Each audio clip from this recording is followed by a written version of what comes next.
आज हम लोग आपकी कक्षा 10 की जो हिंदी की पाठ्य पुस्तक है उसमें जो अनिवार्य संस्कृत दिया हुआ है, आज हम लोग इसके चौथे पाठ प्रबुद्धो ग्रामीणः, जिसका हिंदी अर्थ होता है बुद्धिमान ग्रामीण, इसके चौथे गद्यांश का हिंदी अनुवाद सीखेंगे। इसके पहले हम लोगों ने इसके 3 गद्यांश का हिंदी अनुवाद सीख लिया है। देखिए, मैं उतने बड़े बड़े ही गद्यांश ले रहा हूँ जितने बड़े आपकी परीक्षा में आने की संभावना रहती है। तो चलिए अब हम लोग इस चौथे गद्यांश का हिंदी अनुवाद सीखते हैं। देखिए, हमेशा की तरह हम लोग छोटे छोटे वाक्य लेंगे और इसमें एक एक जो शब्द आया है उसका हिंदी अर्थ देखेंगे, उसके बाद फिर अनुवाद करते चलेंगे। ठीक है, तो चलिए हम लोग इसका अनुवाद सीखते हैं।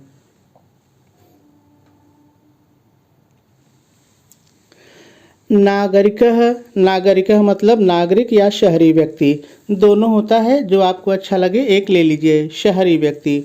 बहुकालम यावत का मतलब बहुत देर तक, बहुकालम यावत मतलब बहुत देर तक। अचिंत्यत मतलब सोचता रहा, अचिंत्यत मतलब सोचता रहा। तो कामा आ गया है, तो चलिए इतने का हिंदी अनुवाद सीख लेते हैं। तो इतने का हिंदी अनुवाद हो जाएगा, नागरिकः शहरी व्यक्ति बहुकालम यावत बहुत देर तक अचिंत्यत सोचता रहा। फिर से एक बार देख लीजिए, शहरी व्यक्ति बहुत देर तक सोचता रहा। चलिए आगे देखते हैं।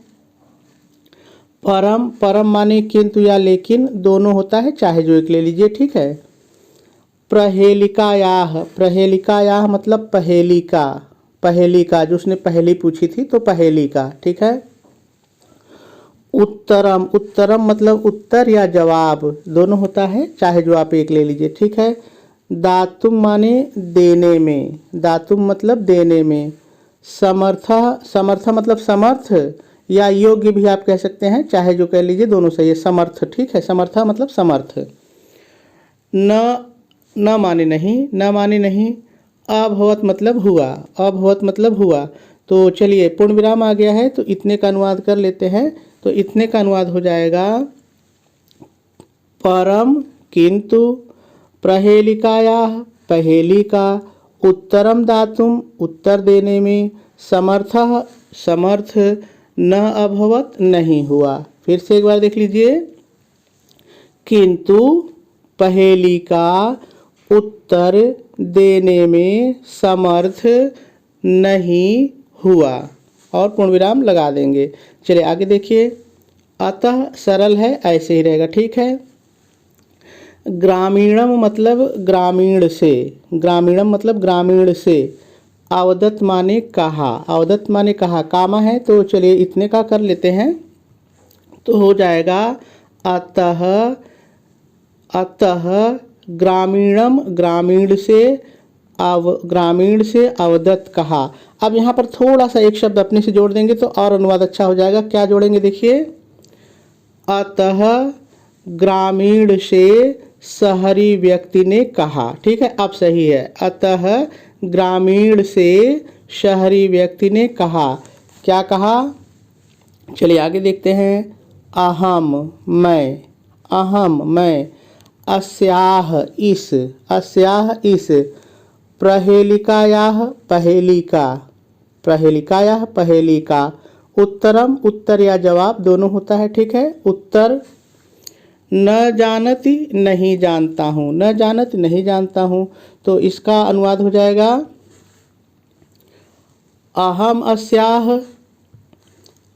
अस्याः मैं इस, प्रहेलिकायाः उत्तरम पहेली का उत्तर, न जानाति नहीं जानता हूँ। फिर से एक बार देख लीजिए, मैं इस पहेली का उत्तर नहीं जानता हूँ। पूर्ण विराम है तो पूर्ण विराम लगा देंगे। चलिए आगे देखिए। इदम यह, श्रुत्वा सुनकर, ग्रामीण ऐसे ही रहेगा, ग्रामीण। अकथयत कहा या बोला। ठीक है, चाहे जो जैसा बैठे वैसा हम लोग ले लेंगे। अकथयत कहा। ठीक है, तो इतने का अनुवाद कर लेते हैं। तो इतने का हो जाएगा, इदम श्रुत्वा, यह सुनकर, ग्रामीण अकथयत, ग्रामीण ने कहा। अब थोड़ा सा अपने से जोड़ देंगे तो क्या हो जाएगा, देखिए इदम श्रुत्वा, यह सुनकर, ग्रामीण, ग्रामीण ने, शहरी व्यक्ति से, इतना अपने जोड़ लीजिए तो अनुवाद और अच्छा हो जाएगा। शहरी व्यक्ति से कहा, शहरी व्यक्ति से कहा। यह सुनकर ग्रामीण ने शहरी व्यक्ति से कहा, क्या कहा, यदि सरल है ऐसे रहेगा, यदि भवान आप, भवान आप, उत्तरम उत्तर या जवाब, ठीक है पहले भी आ चुका है, उत्तर या जवाब, न मतलब नहीं, जानात मतलब जानते हो, जानात मतलब जानते हो, तार ही मतलब तो, तार ही मतलब तो, ददात माने दें, ददात माने दे, ठीक है। 10 रुपयकाण, 10 रुपयकाण मतलब 10 रुपये, तो पूर्ण विराम आ गया है। तो चलिए इतने का अनुवाद कर लेते हैं, तो हो जाएगा यदि, यदि ऐसे रहेगा, भवान आप, उत्तरम न जानाति, उत्तर नहीं जानते हैं, तार ही तो 10 रुपयकाण 10 रुपये दें और पूर्ण विराम लगा देंगे, ठीक है। चलिए एक बार फिर से देख लीजिए, यदि आप उत्तर नहीं जानते हैं तो 10 रुपये दें, ठीक है। चलिए आगे देखिए, अतः सरल है ऐसे ही रहेगा, ठीक है। म्लान मुखेन मतलब मलिन मुख वाले, म्लान मुखेन मतलब मलिन मुख वाले, नागरिकेण मतलब नागरिक ने या शहरी व्यक्ति ने, दोनों होता है चाहे जो ले लीजिए, ठीक है, शहरी व्यक्ति ने। समयानुसारम, समयानुसारम मतलब शर्त के अनुसार, समयानुसारम मतलब शर्त के अनुसार, समय माने शर्त होता है, ठीक है, अनुसार।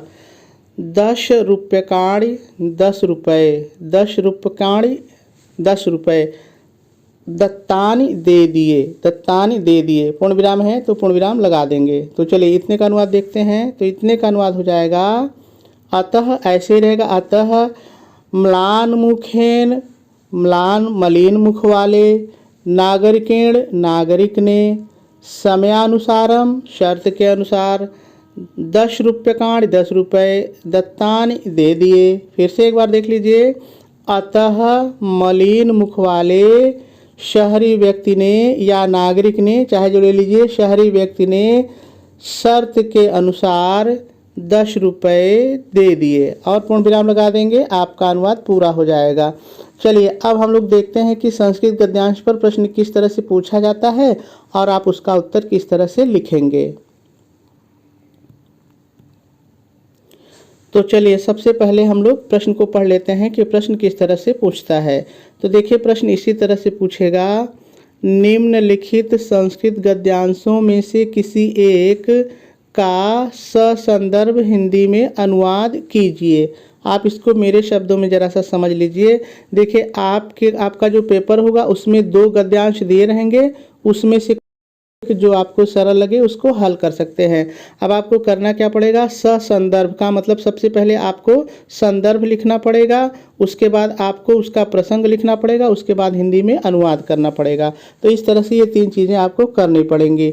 अब लिखेंगे कैसे, चलिए देखते हैं। देखिए सबसे पहले आप प्रश्नोत्तर नंबर डालेंगे, ये चीज़ थोड़ा सा कंफर्म कर लीजिएगा क्योंकि 2023 से आपका जो पेपर है वो थोड़ा सा बदला है, तो जो भी होगा उसको डाल लेंगे, ठीक है।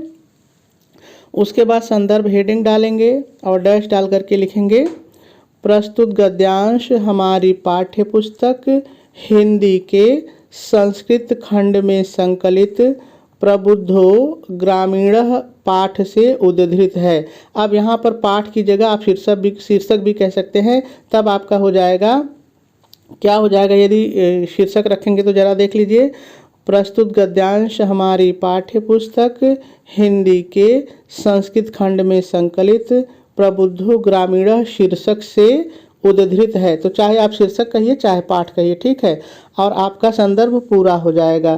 थोड़ा सा ध्यान क्या देना है कि देखिए ये चीज़ जैसे मैंने सिंगल इन्वर्टेड कामा में, सिंगल इन कामा के अंदर लिखी है काले रंग की पेन से, वैसे भी आपको लिखना है तो ज़्यादा अच्छा रहेगा, ठीक है। ये चीज़ भी आपको वैसे ही करनी है और ये जो आपका शीर्षक या पाठ का नाम है इस चीज़ को भी ऐसे ही करना है, ठीक है, और आपका जो संदर्भ है वो पूरा हो जाएगा। चलिए अब संदर्भ हो गया, अब प्रसंग लिखना है। तो देखिए मैं कहता हूँ कि चीज़ों को आप सीखने की कोशिश कीजिए, रटने की कोशिश मत कीजिए। तो यदि प्रसंग की बात करें तो प्रसंग में हम वही लिखते हैं जो गद्यांश में दिया रहता है। देखिए इसमें क्या है आप खुद ही समझ जाएंगे क्योंकि आप व्याख्या देख चुके हैं। तो देखिए प्रस्तुत गद्यांश में शहरी व्यक्ति के द्वारा पहेली का उत्तर देने में असमर्थ होने का वर्णन किया गया है। और आप देख रहे हैं कि उसमें वो जवाब नहीं दे पा रहा है, तो वही चीज़ मैंने लिखा है, ऐसे आपको लिखना है, ठीक है। अब उसके बाद आप हिंदी अनुवाद हेडिंग डालेंगे। 2 हेडिंग हो गई, संदर्भ और प्रसंग हो गया। अब तीसरी हेडिंग आप हिंदी अनुवाद डालेंगे और जैसे जैसे मैंने आपको बताया है वैसे वैसे आप हिंदी का अनुवाद कर देंगे, ठीक है। कुछ आप अपने से करेंगे तभी आपको आएगा, ऐसे सुन के लगेगा कि आ जाएगा लेकिन दिक्कत होती है, ठीक है। तो आप हिंदी अनुवाद अपने से लिखने की कोशिश ज़रूर कीजिएगा, ठीक है। तो मेरे ख्याल से बात आपको समझ में आ गई होगी।